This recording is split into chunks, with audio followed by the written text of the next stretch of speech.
The art of reading another person's mind has fascinated humanity for centuries. Kings, philosophers, generals, and everyday seekers of wisdom have all wondered, how do I truly understand what another human being is thinking, what motivates them, what fears they hide behind their eyes? Some chase illusions of psychic powers, but the Stoics, grounded in reason, knew a deeper truth: you can read a person's mind not by magic, but by asking the right questions. For Marcus Aurelius, Epictetus, and Seneca, the human soul is transparent if you know where to look. They believe that every person carries the weight of their desires, judgments, and fears in their responses. And so, if you want to read someone's mind, do not try to predict it, reveal it. 5 powerful questions, forged in the furnace of Stoic philosophy, can open doors to another's soul more effectively than years of guessing. These are not simple questions, they are windows. They cut through pretense, forcing truth to surface. To know another human being is to ask them what they love, what they fear, what they value, what they endure, and what they believe they control. These 5 questions, if asked sincerely, will expose the hidden landscape of thought and emotion, revealing what lies beneath the mask. The first question, perhaps the most revealing of all, is this: what do you desire most? Seneca once said that if you want to understand a man, watch what he pursues. Desire is the compass of the mind, pointing always toward what a person believes will bring them happiness. Ask someone what they want most, and you will see the shape of their soul. Some will speak of wealth, others of peace, others of recognition. Their answer tells you whether they live chained to material illusions or guided by inner virtue. If they answer with longing for things beyond their control, like fortune or fame, you see clearly that their mind is restless, but if they answer with longing for wisdom, self-mastery, or love grounded in truth, then you see a mind that seeks harmony. Desire is the mirror of the inner world. To read it is to know where a person is going, what mountains they are willing to climb, and what chains they willingly wrap around their own wrists. When you ask this question, you are not interrogating, you are revealing. A Stoic does not seek to judge the answer, but to understand. The second question, a natural counterbalance, is this: what do you fear most? Fear is the dark twin of desire. It shapes the boundaries of one's courage and exposes the cracks in one's armor. Epictetus reminded his students that fear often comes from attachment to things outside our control: death, loss, humiliation. When you ask someone what they fear, you peel back the curtain of strength they present to the world and glimpse the trembling child beneath. If they say they fear poverty, you know they are still enslaved by money. If they say they fear rejection, you know they are shackled by the opinions of others.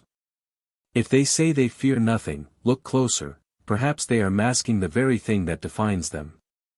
A Stoic learns to face fear not by denial but by recognition, by naming it, by stripping it of its power. So, to read someone's mind, find their fears. In that moment, you will know how they might act under pressure, where they might compromise, and what chains they may never dare to break.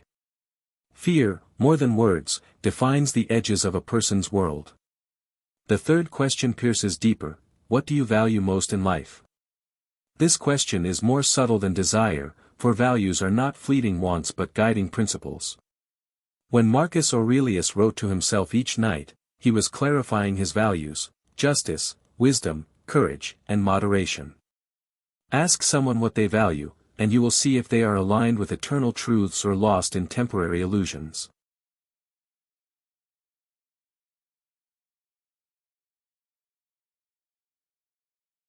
If they say they value honesty, yet their actions reveal deceit, you will know their mind is divided. If they say they value power, you will know their world is built on dominance and fear. If they say they value virtue, family, or truth, you will see a heart seeking stability beyond the storms of circumstance.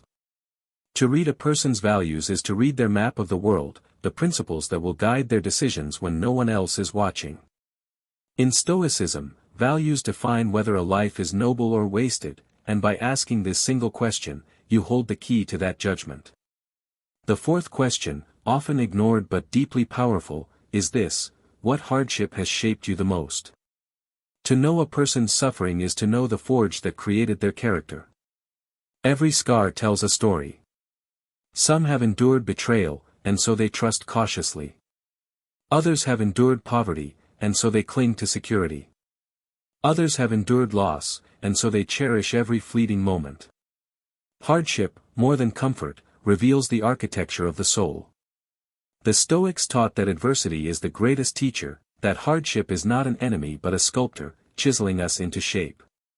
By asking someone to share the trial that molded them, you step into their most vulnerable truth, into the furnace of their becoming. You learn not just what they suffered, but how they responded, whether they grew bitter or wise, broken or resilient. This question does not simply read the mind, it reads the soul's history. And once you know what shaped a person, you know how they will face the storms yet to come. The final question, the one that Stoicism treasures above all, is this: what do you believe you truly control? Here lies the essence of philosophy itself. Marcus Aurelius reminded himself daily, you have power over your mind, not outside events. Realize this, and you will find strength. To ask another what they believe they control is to reveal whether they know it or not. If they say they control the opinions of others, you know they are deluded. If they say they control wealth, beauty, status, you know they are still blind. But if they answer with humility, that they control only their choices, their judgments, their actions, then you have found a kindred Stoic spirit. This question is the clearest window into a mind, because it separates illusion from truth. In one sentence, you will know whether a person is free or enslaved, whether their peace rests on the shifting winds of chance or on the steady foundation of wisdom. To read someone's mind, ask them this, and listen not just to their words, but to the calm or chaos in their eyes as they answer. When you truly reflect on these 5 questions, you begin to see that they are not just tools for reading others, they are mirrors for reading yourself. Stoicism is not about controlling other people but about mastering one's own mind, yet in the process of understanding others we sharpen our own vision. To ask someone what they desire, what they fear, what they value, what they endured, and what they believe they control, is also to ask these things of yourself. And here is the paradox: the clearer you are about your own answers, the more easily you will perceive the answers in others. Human beings may differ in circumstance, in language, in culture, yet beneath the surface, the patterns of thought are universal. Desire, fear, value, suffering, and control, these 5 pillars shape every soul. Reading another's mind is not about clever tricks or manipulation, it is about recognizing these timeless currents. The Stoic learns to observe with patience, to listen not just to words but to silences, not just to answers but to the hesitations before them. A person reveals themselves not only in what they say, but in what they avoid saying. Each pause, each glance away, each tightening of the voice, is a doorway to truth. Let us return to the first question: what do you desire most? Imagine you ask this question to 10 different people. One says, I want money. Another says, I want peace. Another says, I want to be loved. On the surface, these answers seem different, but they share the same essence: they are all attempts to escape suffering. The one who desires money imagines it will end worry. The one who desires peace imagines it will end conflict. The one who desires love imagines it will end loneliness. The Stoic sees the common thread: each desire is a projection of an imagined future where pain is removed. Yet the wise mind knows that desire for externals only deepens suffering. Marcus Aurelius wrote that the soul becomes dyed with the color of its thoughts. If one's thoughts are always fixed on what is absent, the soul is always restless. So, when you ask this question of others, you are not only reading their mind, you are diagnosing their chains. You are seeing where they have placed their happiness, and whether that foundation is built on shifting sand or solid stone. Now think of the second question: what do you fear most? A person who fears death reveals that they have not yet embraced nature's law. A person who fears poverty reveals that they have not yet learned the sufficiency of little. A person who fears ridicule reveals that they have not yet discovered inner independence. Fear shows where philosophy has not yet entered. To the Stoic, fear is not an enemy to be destroyed but a teacher to be understood. Seneca wrote that we suffer more in imagination than in reality, for most of our fears are phantoms, enlarging themselves in the shadows of the mind. By asking this question, you expose the ghost that haunts a person's thoughts. And once exposed, the ghost often loses its power. If you want to read someone's mind, notice not just the fear they admit, but the ones they avoid mentioning. Often, the silence around, the trembling hands, the nervous laughter, the quick change of subject, these reveal more than words ever could. The third question, what do you value most in life, is perhaps the most dangerous for those who answer without thought. Many will say, family, or honesty, or freedom, because these are noble words, easy to speak. But the Stoic does not listen only to words, the Stoic compares them with actions. If someone says they value honesty yet lies easily in small matters, you know their answer was not truth but performance. If someone says they value family yet spends no time with them, you know their true value lies elsewhere. Words may deceive, but actions never lie. Marcus Aurelius reminded himself daily to judge men by deeds, not by declarations. When you ask this question, listen with your ears but also with your eyes. Does the person live in alignment with their values, or are their values masks they wear to impress? To read someone's mind is not to be charmed by their answers but to perceive the harmony, or dissonance, between their words and their life. Now let us deepen our focus on the fourth question, what hardship has shaped you the most? Every human carries scars, whether visible or invisible. These scars speak louder than boasts of strength. A child who grew up neglected may grow into an adult who mistrusts kindness. A soldier who survived war may become a man of peace or a man of rage. A person betrayed by a friend may carry suspicion for decades. By asking about hardship, you open the vault of memory where the raw truth of character is stored. The Stoics embraced hardship not as curse but as crucible. Epictetus himself was born a slave, beaten so severely by his master that he walked with a crippled leg for life. Yet from that suffering came wisdom so luminous that emperors studied his words. Hardship reveals whether one has learned resilience or surrendered to bitterness. If someone recounts their hardship with resentment, their wound is still open. If they recount it with calm strength, you see a soul that has transmuted pain into power. To know a person's hardship is to know the foundation of their worldview, for suffering, more than success, sculpts the human being. Finally, the fifth question, what do you believe you truly control? This question is the blade that cuts illusion from truth. A person who says they control fortune or fate reveals their ignorance.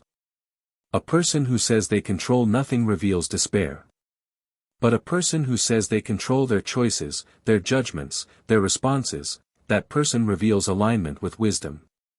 Epictetus taught that freedom is not found in things but in attitude, not in possessions but in perception. When you ask this question, you are not merely reading the mind, you are uncovering the philosophy that governs their life. Every person, knowingly or not, lives by a philosophy. It may be materialism, cynicism, nihilism, or virtue. This question exposes which it is. And once you know what philosophy rules a person, you can predict how they will act, how they will endure, and how they will meet the storms of life. Now imagine these 5 questions not as abstract ideas but as living instruments of power. Picture a leader who governs not by manipulation but by clarity, a friend who listens not to reply but to understand, a lover who seeks not possession but truth. These questions, when used with sincerity, transform relationships. They cut through masks, through rehearsed answers, through polite small talk, and go straight into the that shame tells you more than the answer itself. A Stoic, therefore, reads not only the content of the answer but the manner of its delivery, the tone, the speed, the stillness or agitation. It is in these subtleties that truth hides, waiting to be uncovered. In leadership, these questions become weapons of vision. A wise ruler like Marcus Aurelius could not govern millions by guessing what they thought. He had to understand the desires of the people, the fears that haunted them, the values they claimed to hold, the hardships they carried, and what they believed they controlled in their daily lives. When a leader asks these questions, not to manipulate but to serve, they gain insight far beyond polls and numbers.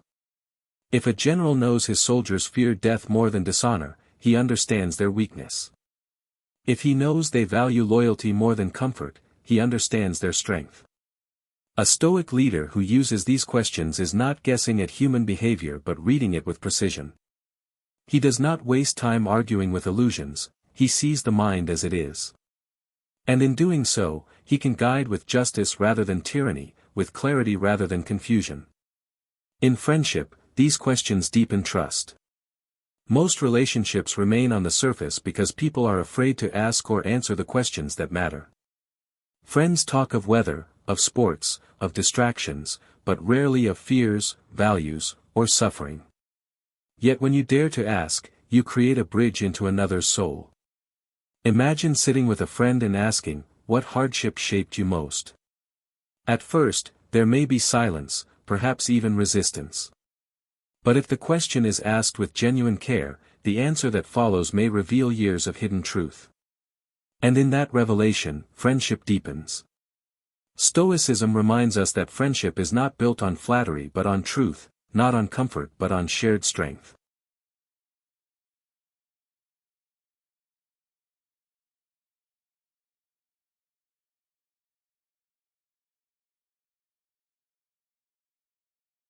When you know your friend's desires, fears, values, hardships, and philosophy of control, you know them in a way few ever will. And such knowledge builds bonds that storms cannot break. In love, these questions are both dangerous and liberating. Many people enter relationships blind, intoxicated by beauty, charm, or passion, without ever asking the questions that truly matter. They discover years later that their partner values things they cannot respect, fears things they cannot ease, or desires things they cannot support. But if you dare to ask early, you will know whether love is grounded in truth or illusion. To ask your beloved, "What do you value most?" is to see whether their path walks beside yours. To ask, "What do you fear most?" is to see whether you can be a shelter to their storm or whether their storm will always drown you. Love without truth is infatuation, love with truth is strength. The Stoics would say, "Do not seek love that blinds you, seek love that awakens you." And these 5 questions are the lanterns that reveal whether the road is clear or littered with shadows. These questions are also mirrors for self-mastery. It is easy to ask others what they desire, but harder to ask it of yourself. What do you desire most? If your answer is wealth, status, or recognition, you have revealed your chains. If your answer is virtue, wisdom, or peace, you have revealed your freedom. What do you fear most? If your answer is death, you have not yet embraced the natural law. If your answer is poverty, you have not yet discovered sufficiency in simplicity. What do you value most? If your answer changes with convenience, then you have not yet built the foundation of character. What hardship has shaped you? Have you allowed it to poison you, or have you allowed it to strengthen you? And finally, what do you believe you truly control? If you cling to externals, you are still enslaved. If you cling to your own choices, you are already free.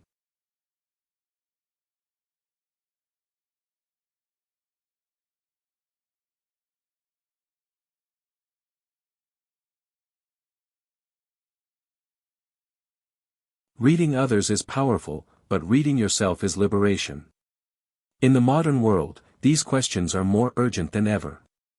We live in an age of masks, social media displays curated images, conversations revolve around distractions, and people hide their true selves behind endless noise. Rarely do people pause to reflect on their deepest desires, fears, values, hardships, or beliefs about control. And so, relationships remain shallow, misunderstandings grow, and loneliness spreads even in crowded rooms. But when you dare to ask these 5 questions, you pierce through the surface of distraction and reach into the core of being. In a world addicted to noise, such conversations are revolutionary. They strip away performance and reveal truth. They remind us that beneath the glowing screens and restless ambitions, every human still seeks meaning, still trembles before fear, still values something eternal, still carries scars, and still wonders what they can control. The Stoics believed that philosophy was not for ivory towers but for the streets, the courts, the markets, and the fields. These 5 questions are philosophy in action. They are not abstract theories but practical tools, usable by anyone who seeks wisdom. Ask them gently, ask them wisely, ask them humbly, and they will change the way you see the world. You will no longer look at people as strangers or enemies but as fellow travelers, carrying desires, fears, values, scars, and beliefs just as you do. And when you understand this, compassion grows. To read a person's mind is not to dominate them but to empathize with them, not to exploit them but to connect with them. Stoicism is not cold detachment, it is warm clarity. And clarity allows you to live among others with justice, with patience, and with peace.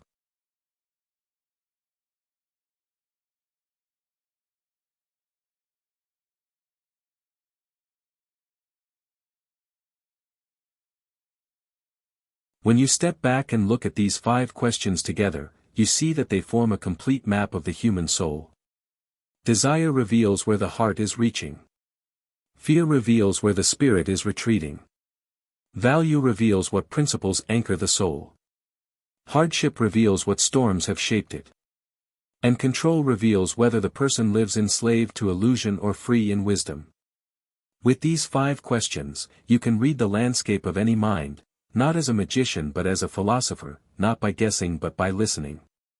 And yet the true power of these questions is not only in reading others but in reshaping yourself. For each question forces you to confront your own shadows. What do you desire most? What do you fear most? What do you value most? What hardship has shaped you most? What do you believe you truly control? These are not idle curiosities, they are the hinges upon which the door of destiny swings. Consider the first hinge, desire. If your desires are aimed at externals, your soul will always be restless, tossed like a ship on stormy seas. But if your desires are aimed at virtue, at inner growth, at becoming unshakable, then no storm can sink you. Marcus Aurelius desired not wealth but integrity. Seneca desired not luxury but clarity. Epictetus desired not freedom of body but freedom of mind. What you desire reveals whether you are climbing the mountain of wisdom or wandering in the valley of illusion.